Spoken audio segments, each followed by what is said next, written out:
Welcome to the Effortless English Show with the world's #1 English teacher, AJ Hogue, where AJ's more than 40 million students worldwide finally learn English once and for all, without the boring textbooks, classrooms, and grammar drills. Here's AJ with a quick piece to help you learn to speak fluent English effortlessly. I'm AJ Hogue, the author of Effortless English. Learn to speak English like a native. Join my VIP program. Join my VIP program at effortlessenglishclub.com. effortlessenglishclub.com. You speak English fluently. You speak English powerfully. You speak English confidently. You speak English effortlessly. When you commit to my VIP program at effortlessenglishclub.com. effortlessenglishclub.com. Welcome and hello. Do right. Be beautiful, good, and true. Be beautiful, good, and true. That's our topic today.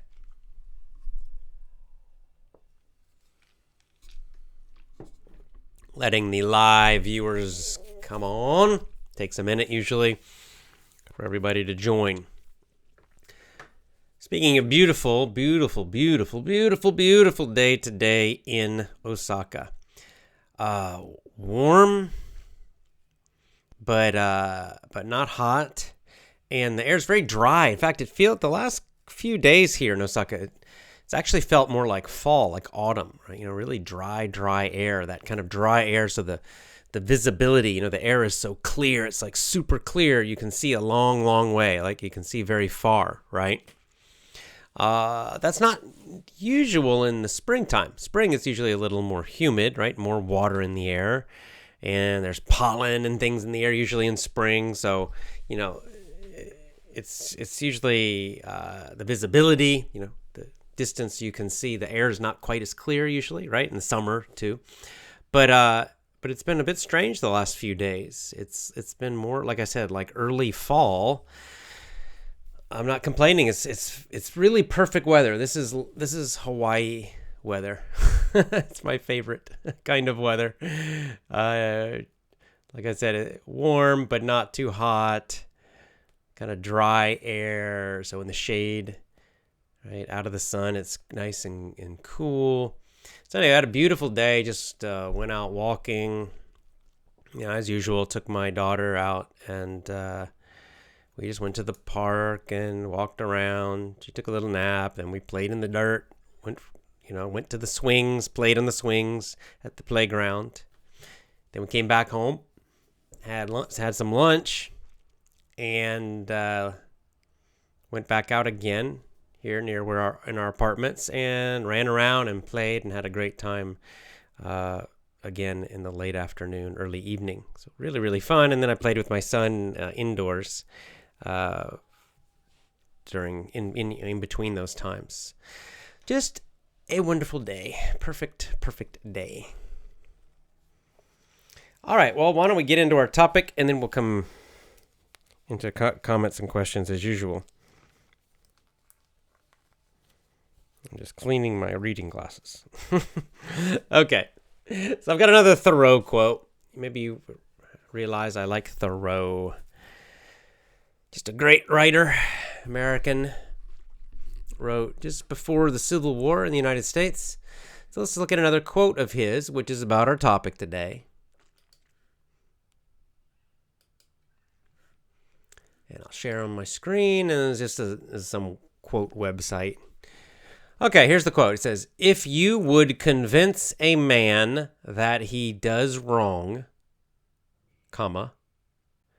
do right, but do not care to convince him. Men will believe what they see. Let them see."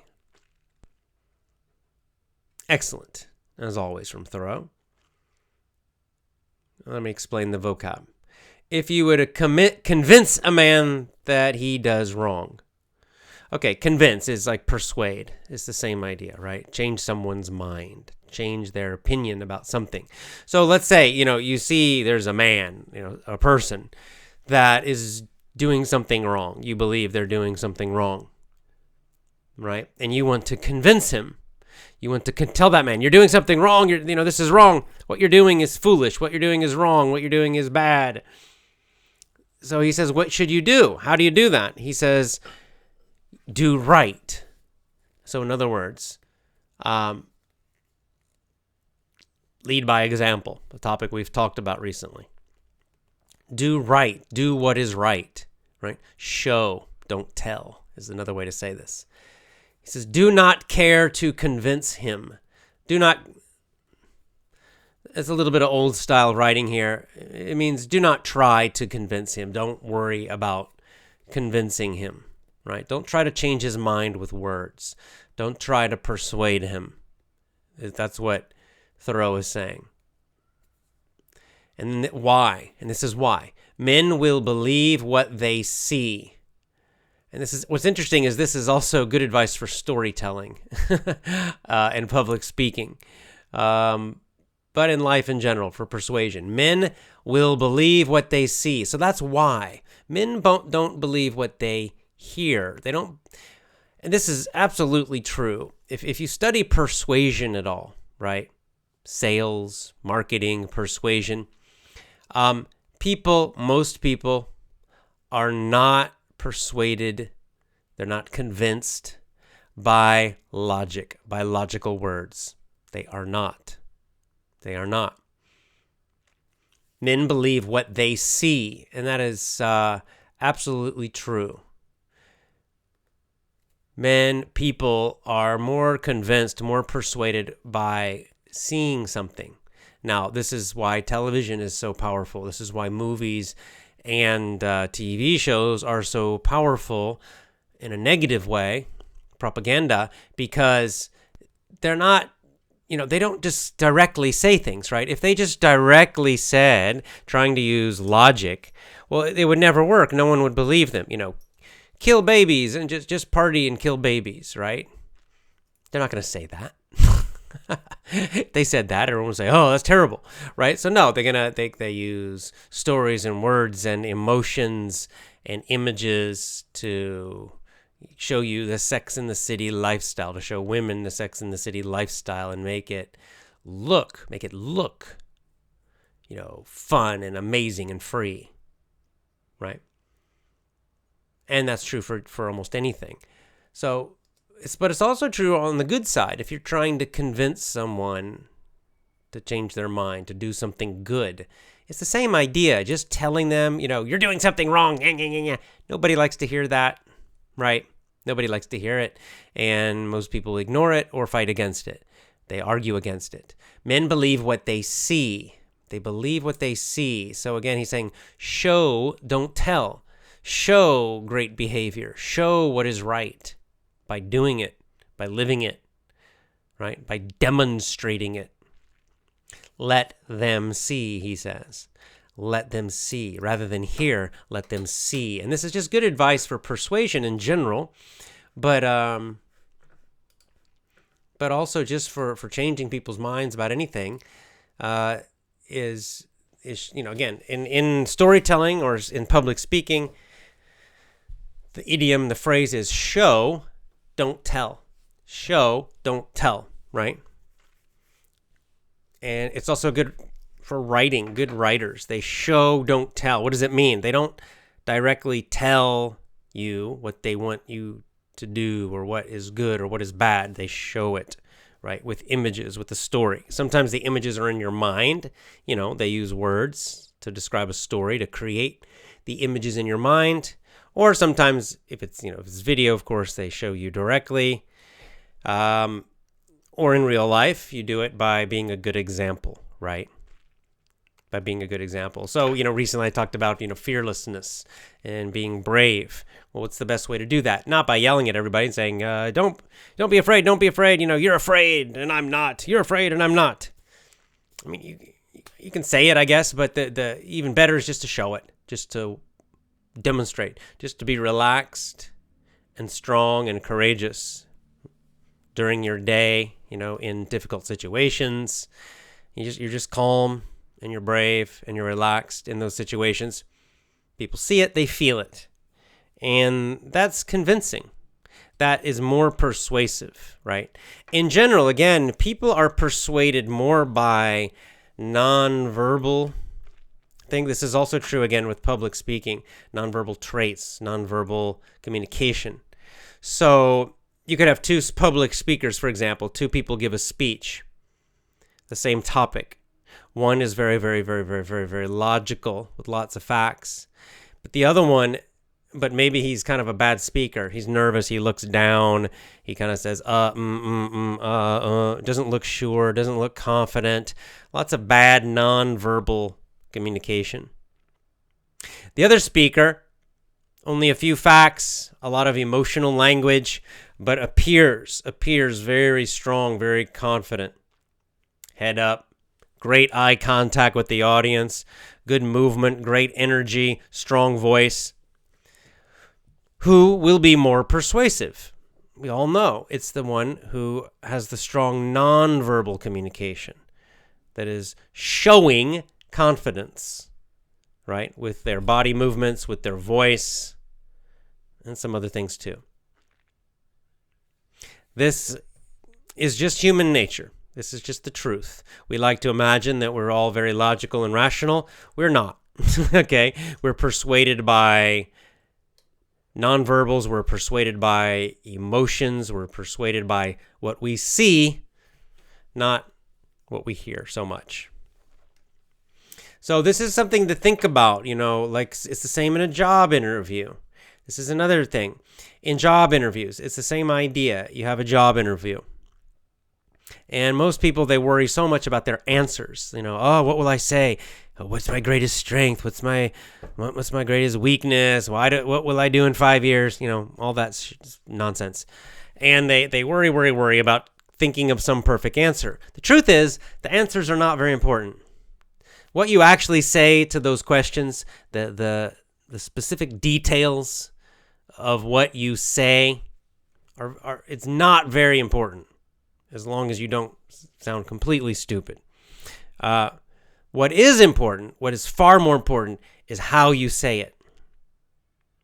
That you appear, again, confident, strong, relaxed, friendly, all of these qualities that will come out in your voice, in your eye contact, in your body language.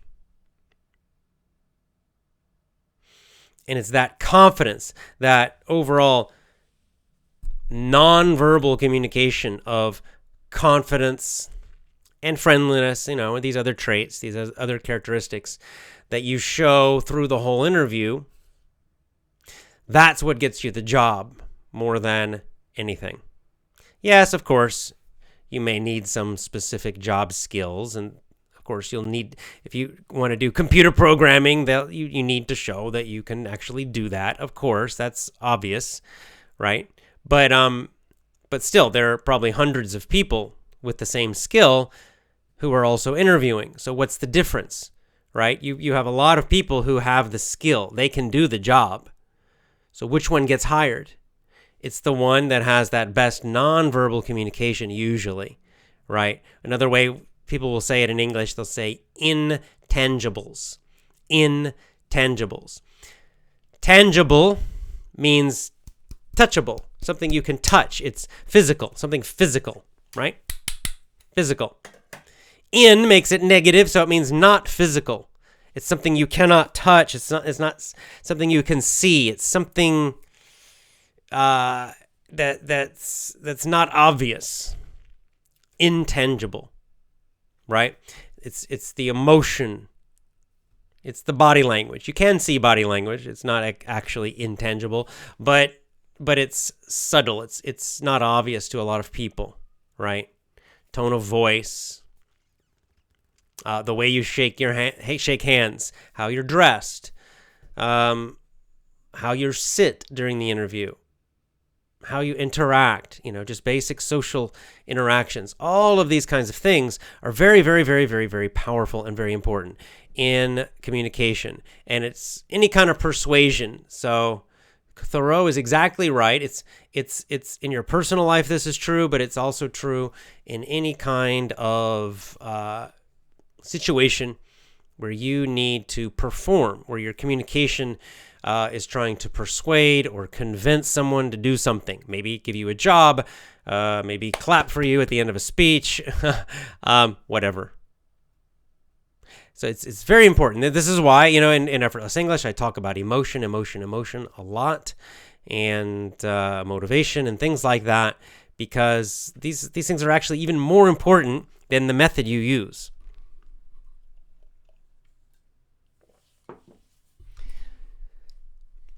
So it's very important then to develop, in your communication, whether that it's in English or your own language, if you need to use communication to persuade, to convince, to be a leader, a manager, any situation like that, then you must work on showing, not telling.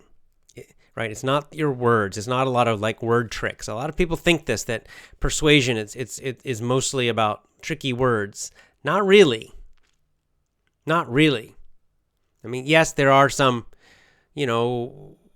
little techniques of persuasion with words that are quite clever and can be useful and can be effective, but more important is how you say things rather than what you say. What you say can be effective, but only if how you say it is powerful.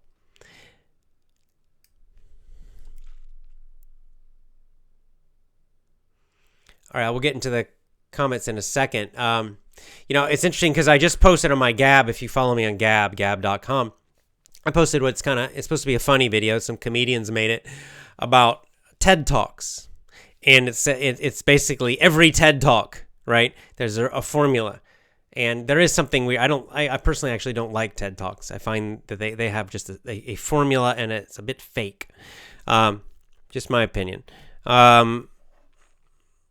And anyway, this video by the comedians kind of shows the formula and is laughing at it. But on the other hand, I will say that what they show in this video, this comedian's video, is actually it shows the power of nonverbal communication. And because a lot of what you'll see in the video is how the person walks, how they look at the audience, right? The tone of their voice. Because in this funny video, there's no content. He's not actually talking about anything. He's just using the techniques, basically mostly nonverbal. He's just basically using the techniques, the formula, without content. And it sounds exactly like a TED Talk. It looks exactly like a TED Talk. He looks like a very confident, powerful speaker, even though he's saying nothing at all.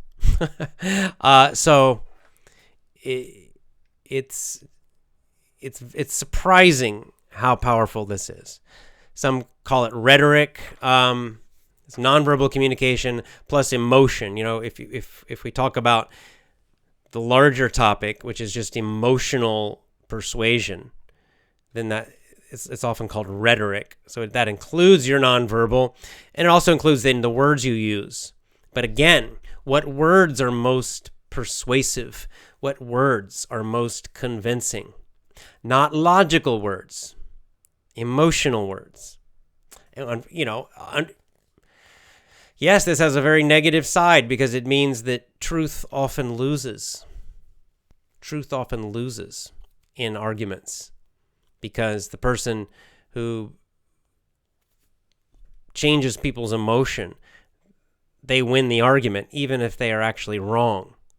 That's why one reason I don't like arguments very much and arguing with people or debating, because truth it's never about truth. It's always just who's better at persuasion, who's better at emotional language. That's who wins the debate. That's who wins an argument. You can see this in political debates. It's all the news talks about. Nobody focuses on what they're actually saying. It's all how they look, how they say it. It's all the emotion. So, if we look at it on the positive side, be beautiful, good, and true. So this is getting back to a little bit of the stuff we talked about with the whole pandemic that's happening now and all the nonsense. What's the best way to deal with that? Be beautiful, good, and true. What's the best way to be an amazing leader in your life? Be beautiful, good, and true. Be beautiful, I mean internally, inside. Be a beautiful person, a good, virtuous person. And true, meaning honest, right? So just do that and show it and demonstrate it. Live that, and you will persuade people. You will get respect just without saying anything. You don't have to say anything at all, just by doing it. And that's Thoreau's point. A very good point. All right.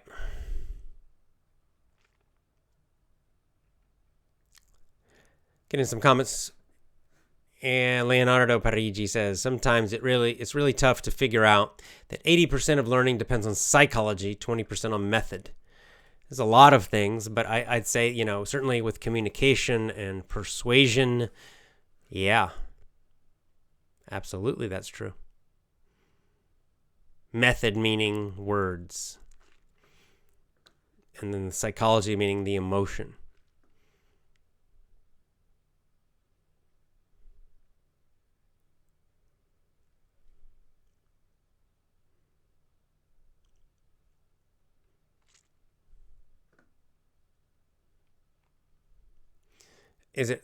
Amir asks, is it the right thing to help people when you can't even deal with your own problems?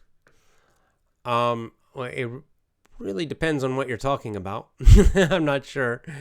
But overall, probably need to deal with your own problems first and at least get some of them figured out.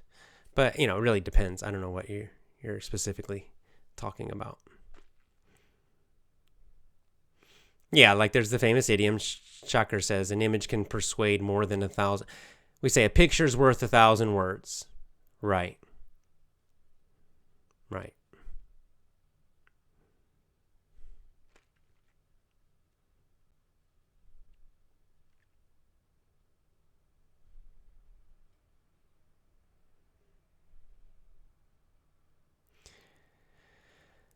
Okay.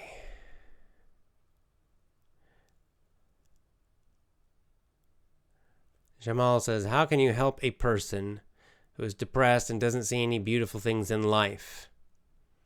Well, they have to help themselves. There's not much you can do for them, right? They have to help themselves. I'd say that's the main thing.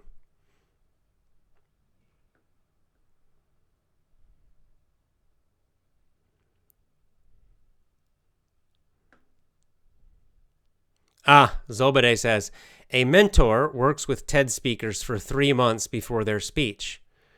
Well, that explains why they all sound the same.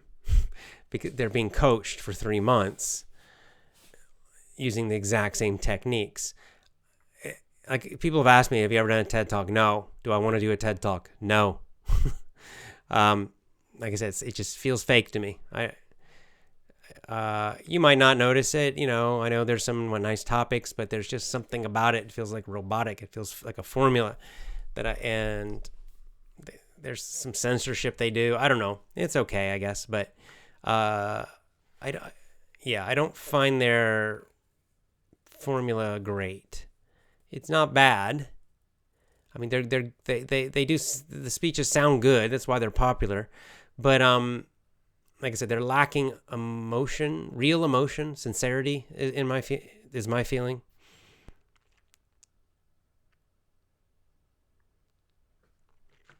Slavika says, the media uses body language and the emotions of the viewers for manipulation. Right. Then he convinces them that black is white, and almost everyone believes in it. Oh, it works. It works. It's very, very, very effective. Yes, exactly right. People, they get you into a strong emotion, and then they lie to you, and almost everyone believes it. Exactly correct. Exactly correct. And what's really funny is most people think, not me. It works, guys. It works on all of us.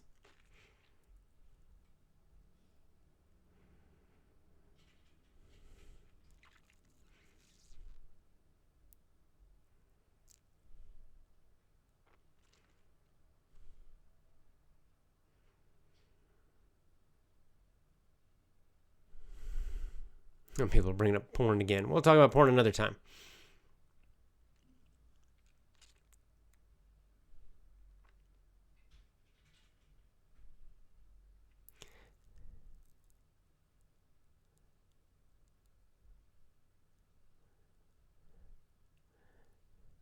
Okay, I'm just reading through the comments. Bear with me. Vanu says, when someone is true, it inspires confidence. Yeah, I think that long-term, truth, honesty, and sincerity are powerful. But it's long-term, right? In the short term, it's easier to manipulate using a lot of different techniques and emotions, body language. That's just true. It is true. But then long term, you build trust with sincerity and honesty and goodness, especially in real life, not media, in real life, face to face with real people. That's where the power is, really.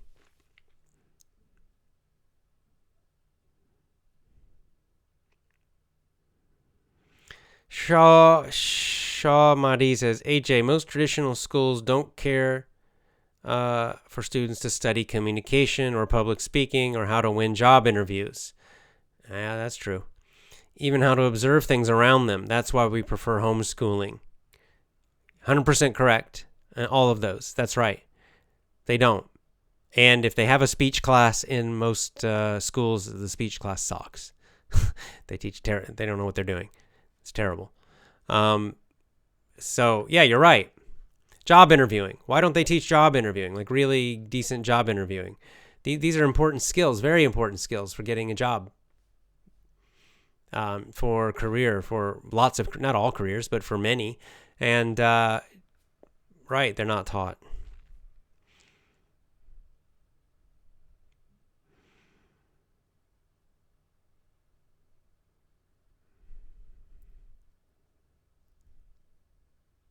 Sarah says, sometimes we need to hear words instead of seeing actions as a woman. Yeah, but even then, the words that you hear, I find with women, they like to hear emotional words. It's emotion. Emotion is what convinces people. Did I dye my hair? No. Is it darker looking?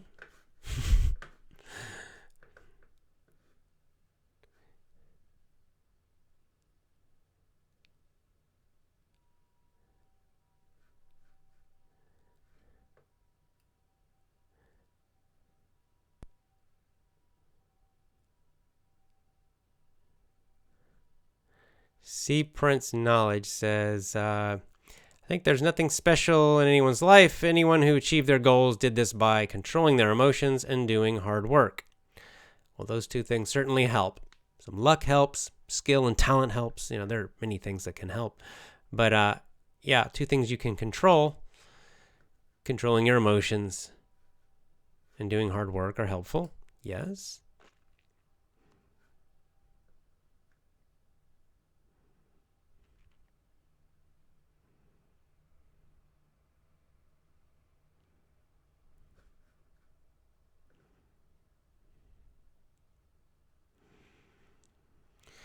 How to not say beautiful words. Let me see if I understand this.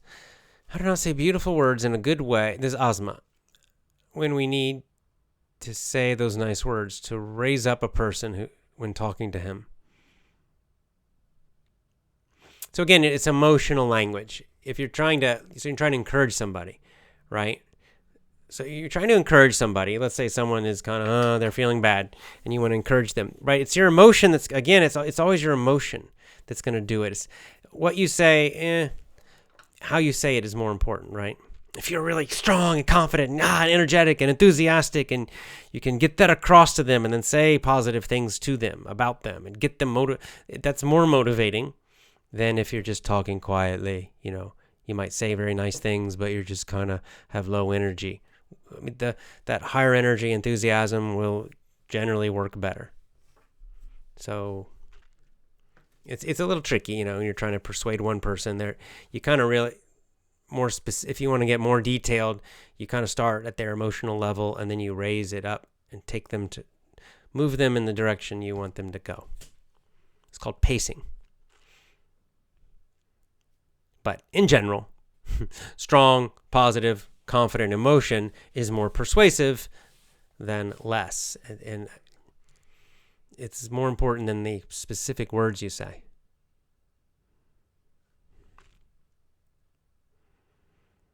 Yeah, Anise says, I think if you have virtue and wisdom, it makes you good and beautiful.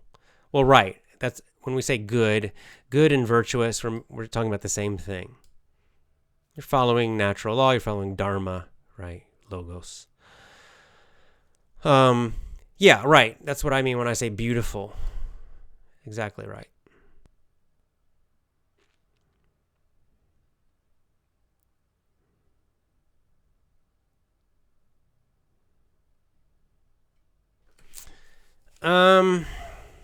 Would you talk, Francisco Sanchez, would you talk about theater and your experience or knowledge of it? Theater? I was never in theater, so I don't know. I took an acting class one time. It's all just about, trying to pull up emotions about something. Like if you're doing a scene and you're talking about, you need to be angry, then you're trying to remember something in your life, or you try to pull up a time in your life when you were angry, or just bring up that anger in you. That's what's called, the method, where you're actually trying to feel the emotion, so then it looks natural. That's my very limited experience with it.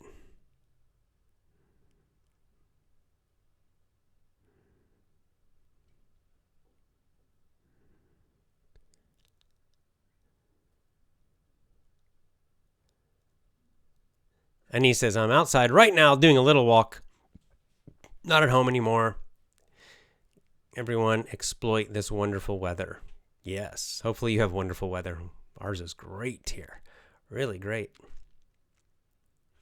Okay, Amin Lamarat says, I understand you very well. My problem is in speaking. I don't read all the vocab in English. It's huge.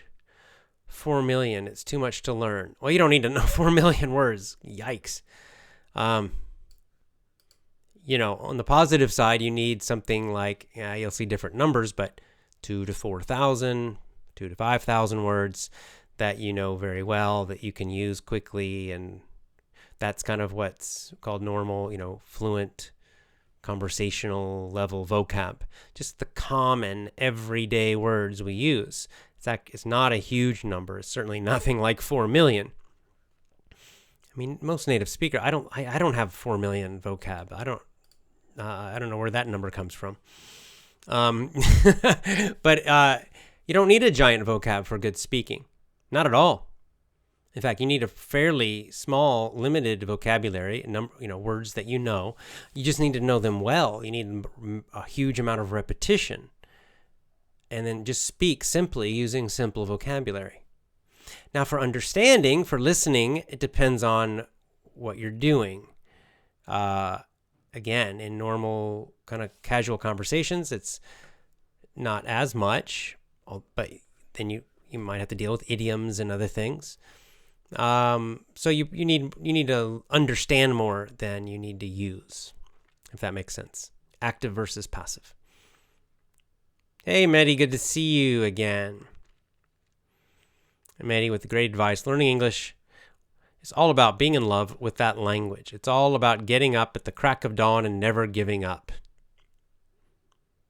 Yes, I agree. Omer Farouk says, would you help me how to become a good man and a good speaker and also a good listener? Well, that's quite a question. I want everything to learn.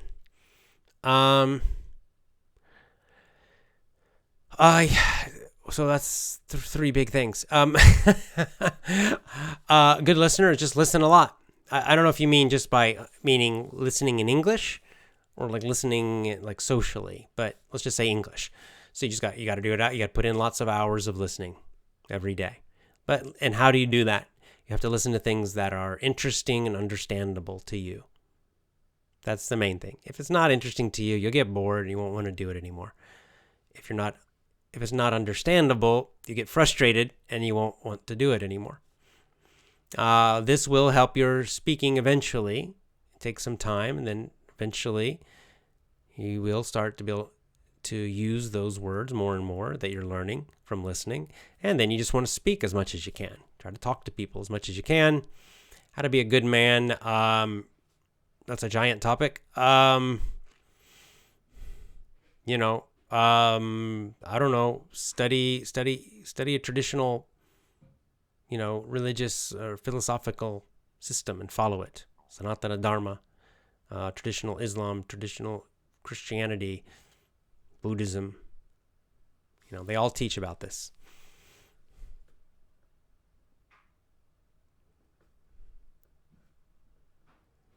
Yeah, like Yusufian, we've kind of mentioned this before, but based on a principle of psychology, to train good habits to kids, parents must do the same thing, then the kids notice. Exactly. And the opposite's true. Like I've just realizing my babies are starting to watch me now. And they're paying attention to me and what I say and do. And now I realize, oh man, I have some bad habits I have to be careful about. I don't want them to copy me. So now I got to try to work on those for that reason.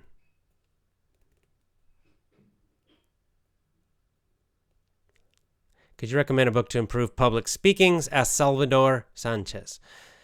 Yes, Dale Carnegie, something public speaking. Just search Dale Carnegie public speaking. That's the best one I know.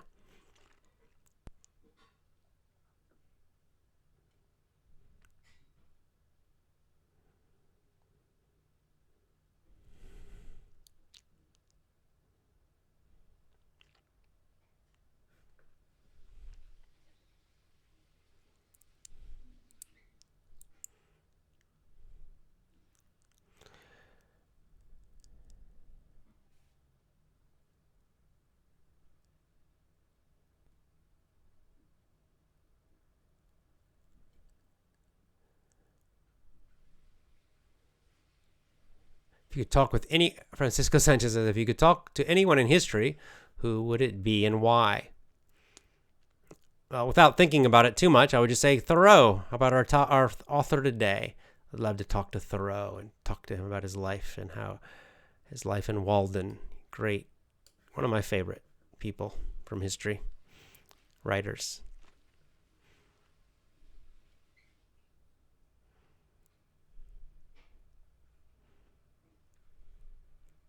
Fernanda says, there are people that have a very mean way of saying things. This is very awful. Even if they say something true, we don't want to hear from them. We don't trust them. This is true. This is true. And this is where they, some people can use truth as a way, they're not nice people. And they're using truth to hurt, right? And so, right, they're using it to be mean, and what they say may be true, but they're doing it in a very harsh way, right? So again, the emotional part, and also their motivation. We know that their motivation is not to be helpful or kind or good, but the opposite. So yeah, again, how you say things is very important. How you communicate, not just what, right? Not just the words, not just the content, but how you do it is at least equally important. In terms of persuasion, it's more important.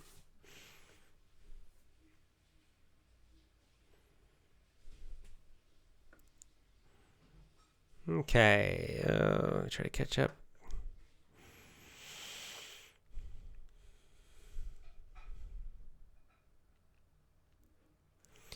Araz Kevorkian says, hi, Jay, I'm reading the Bible. Do you think it's difficult for me to learn English, or is it a way to improve my English? I would recommend, it's fine, but I would recommend I would not recommend the King James Bible for the purpose of learning English. Because, again, I find it difficult, right? The King James Bible, the style of English is very old, is not modern English that we use today, okay? And I find some of it, the way it's written, the way the translation was written, is not communicated very well, honestly. It's confusing. So I would not recommend the King James Bible, but there's lots of other more modern translations that for English learning would be better, that use more modern sentence structure, use more modern common vocabulary, more kind of just direct sentences, without the Shakespearean type language that you find in the King James. So I'm not talking about, what's the better translation for a Christian. I don't know.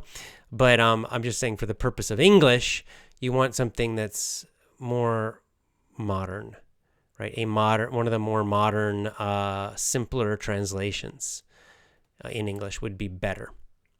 And it's still the Bible, right? But it would just be, it'll be much easier to understand it in English if you do that. And much more useful to your English.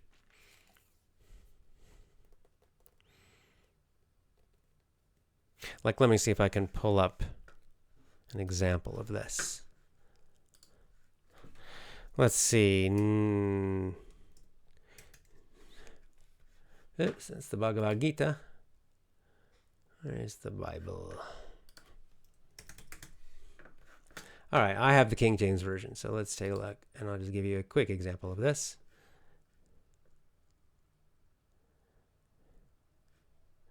Yeah, like just the way this is written, it's just confusing.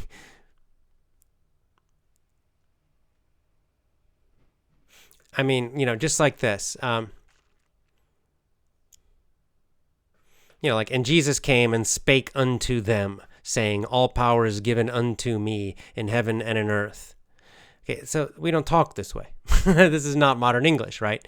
Spake unto them. We don't say that. We would just say, Jesus came and spoke to them, saying, all power is given to me, not unto me, just given to me, in heaven and in earth. That would be a direct, simple, modern translation, right? So this is hard. I think, go ye therefore. We don't use ye anymore. You get the idea, right? So not so good for learning English. The same problem with Shakespeare. Shakespeare's also not useful for you to learn English unless you are super advanced and you're already great and super fluent and you just want to enjoy Shakespeare, fine. But, reading Shakespeare, reading Beowulf, that kind of stuff is not going to help your English now. So get a modern, New World, thank you. New World Ripsime Petrosian says, the New World Translation of the Bible is very understandable. There you go. Thank you for a specific recommendation. New World Translation.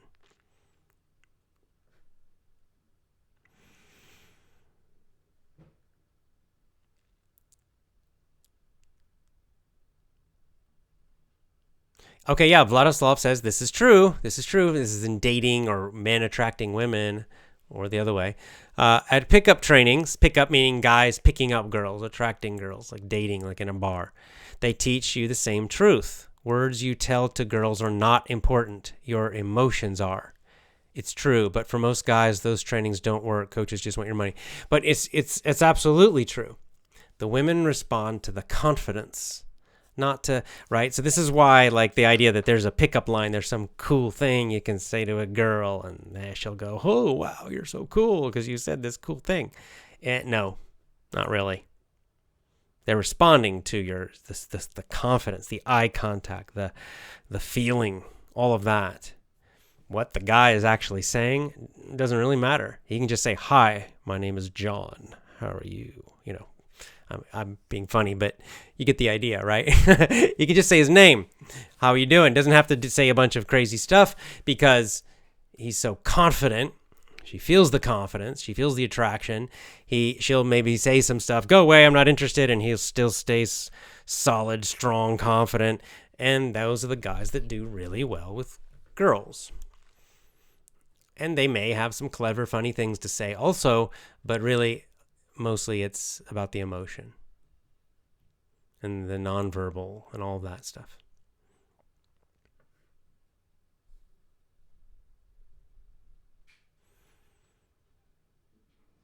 Slavika says, in my language, we say it's important who said something. That's also true. Depends. If you already know the person, of course, then it depends. That depends a lot. what he said and how he said it. If someone tells the truth by shouting, no one believes him. Yeah, that first one, it's a good point, and that's where what Thoreau's saying is actually quite powerful. And this is something that's a little more long term, right? It's someone's reputation or you knowing them. So let's say there's just someone in your life, you trust them, right? You've known them for years and years and years. You trust them. You respect them a lot. And then they say something to you to persuade you, right? They say, oh, this is bad. Don't do that. Do this. Even if they say their emotions, there's no emotion. Even if the words are not strong. If who they are is super powerful, right, to you, you'll still listen. But that takes time, right? That's kind of what Thoreau's saying, though, right? Be beautiful, good, and true. Do right. Show that long term, you build that reputation, you build that respect, then the technique doesn't matter at all. People will just listen no matter how you say it, or really it doesn't matter so much because you've created so much strong trust over time. And that's probably the most powerful way to persuade, but it takes the longest. It's slow. It takes months or years.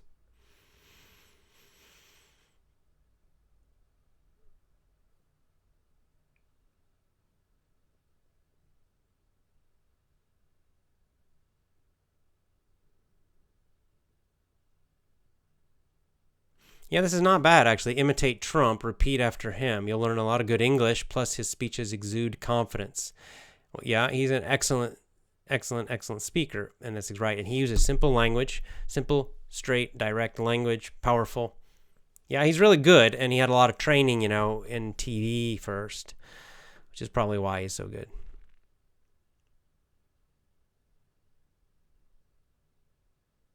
Is there a Shakespeare translation to modern English? That's an interesting question, Vladislav. Probably. I've never seen one.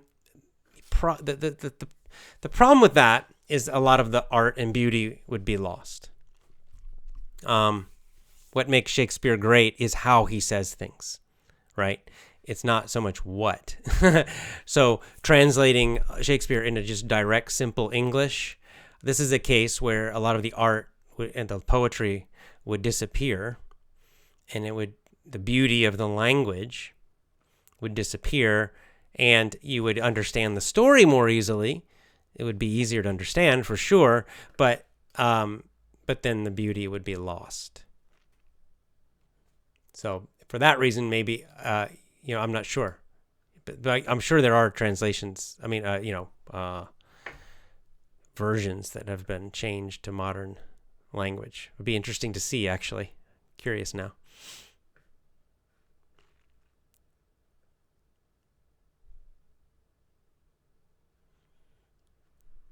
Yep. People are still recommending about the pornography topic. Yeah, I'll do it. I probably should research it a little bit more in terms of, what are the specific psychological problems caused by it. I mean, I just know it's bad in general, but I haven't thought in detail about it.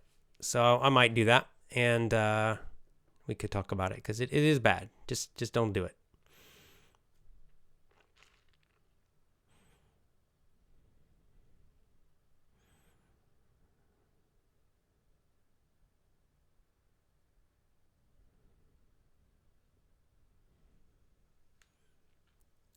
Okay, we're almost done.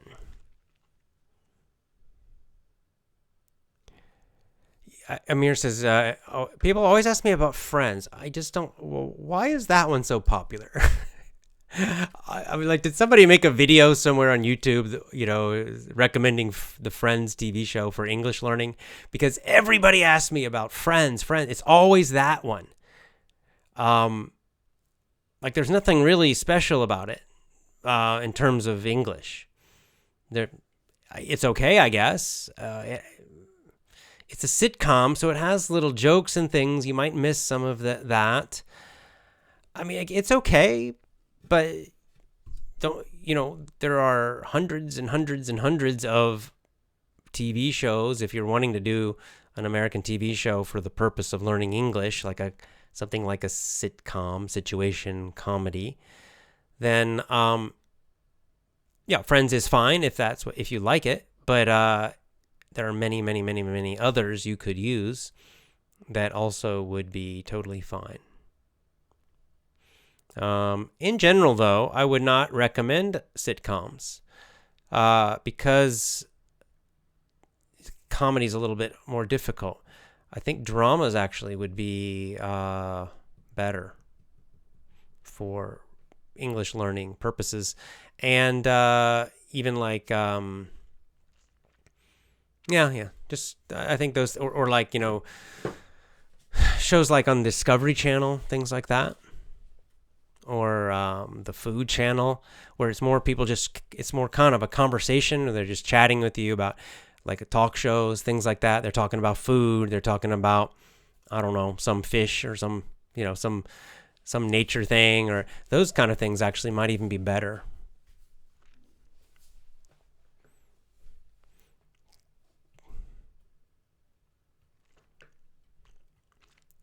And someone said, I don't like Friends, it's a little stupid.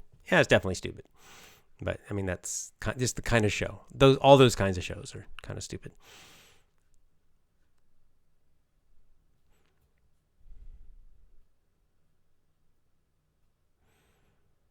Nice. English speaker says, thanks for your videos and podcasts. I listen to them every other day. You have an interesting opinion about different things. Respect from Russia.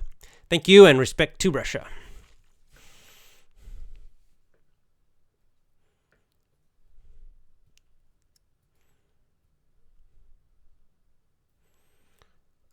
Abdenabi Agbi says, I'm so euphoric. Nice word. Means super happy. Because of listening to your podcast and shows, I became fluent in English speaking. Furthermore, I enjoy listening, especially Animal Farm, The Alchemist, Dumbing Us Down, Brave New World. Nice. You've done all of our book clubs. Very nice. Great. You're learning some vocab. Euphoric. Good use of vocab there. Nice. And congratulations to you. That's great.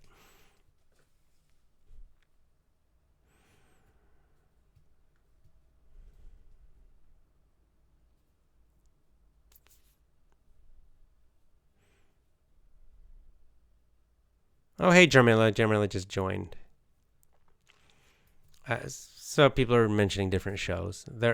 Any show you like is pretty much is fine.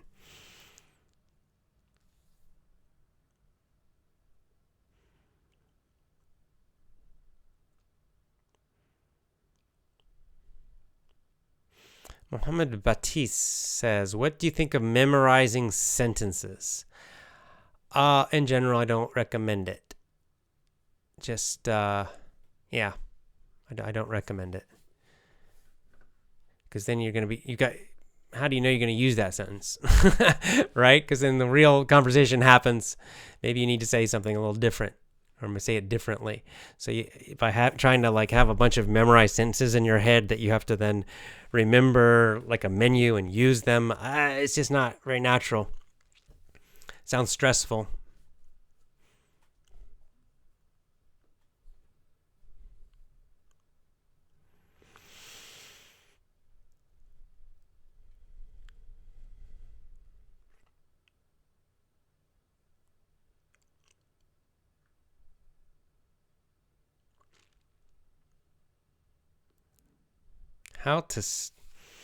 Badr asks, how to stop learning? Which level? I mean, like when to stop learning English? It's when you want to. There's no point where you have to stop. Or you can learn your whole life if you want to. Right? Some people really try to go for close to perfection. On the other hand, you could just become like low intermediate, just enough to travel and survive. If you're happy with that, if that's okay, then you can stop. It's up to you.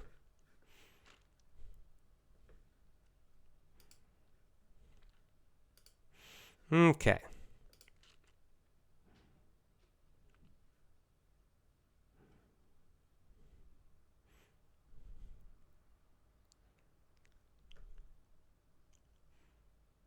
All right, I think that's it.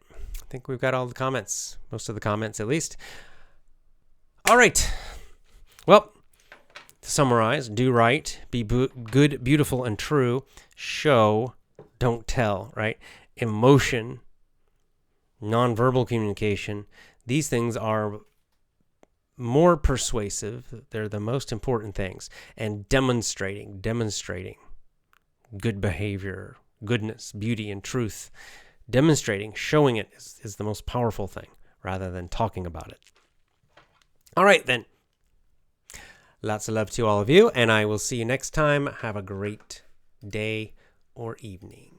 Bye for now.